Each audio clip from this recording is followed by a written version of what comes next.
Rod, we talked about the top-down hierarchy, moving from the top-down hierarchy into the collaborative network.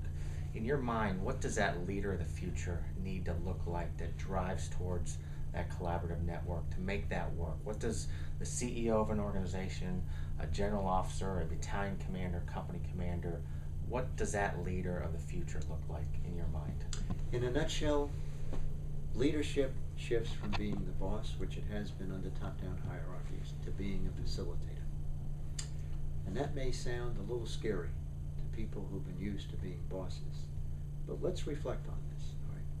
Why do top-down hierarchies have bosses? And it's because they're large organizations, and in order to look at everything that needs to be looked at, in order to deliver processes, no one person can do it. So we have this cadre of supervisors and reporting relationships so that we can systematically observe and report and make decisions. In today's digital age, it's very different.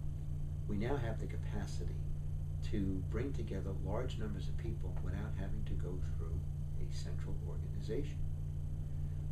Look at what happened in Egypt just a couple of weeks ago.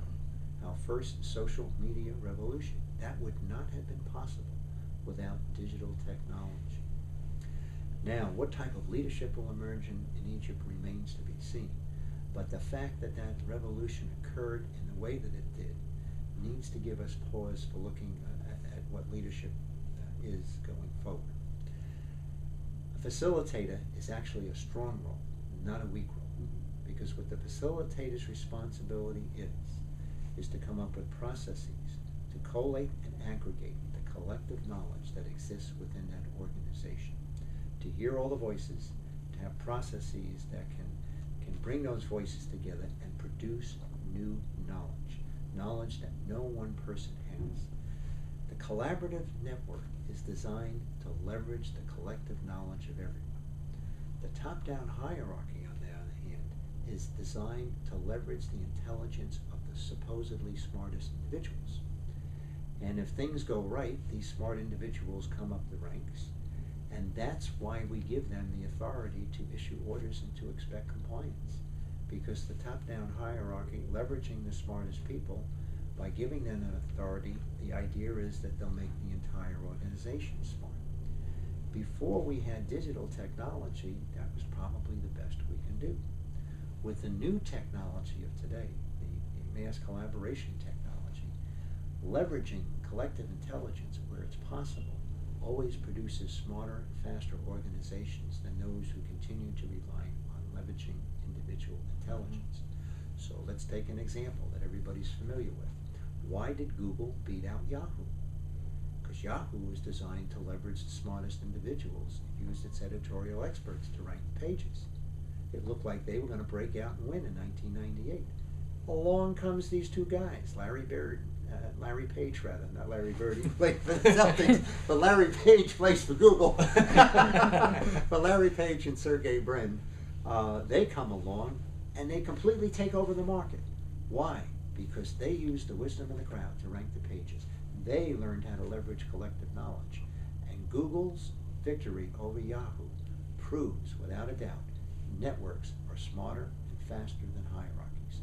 So the leader of tomorrow has to be able to effectively lead networks. If they continue to stay in the mode of leading hierarchies, they will be overtaken by network leaders who know how to do it right.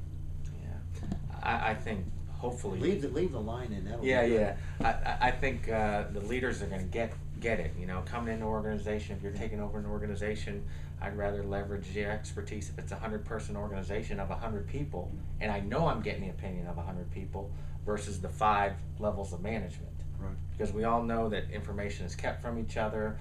You only tell the boss what the boss wants to hear. Again, it's back to the boss. But if the leader understands, hey, this is all about the mission, the vision, the goals of the organization, who's the customer here? So I think the leaders are going to get this concept. Again, it's changed, but I think we're going to get there if presented properly. Right. And if you're going to manage at the pace of accelerating change, which we feel in all worlds, both commercial and military, you have to accelerate the exchange of information among the workers. Very good. I think we got an excellent concept here, Rod. We're looking forward to working with military customers as well as commercial customers.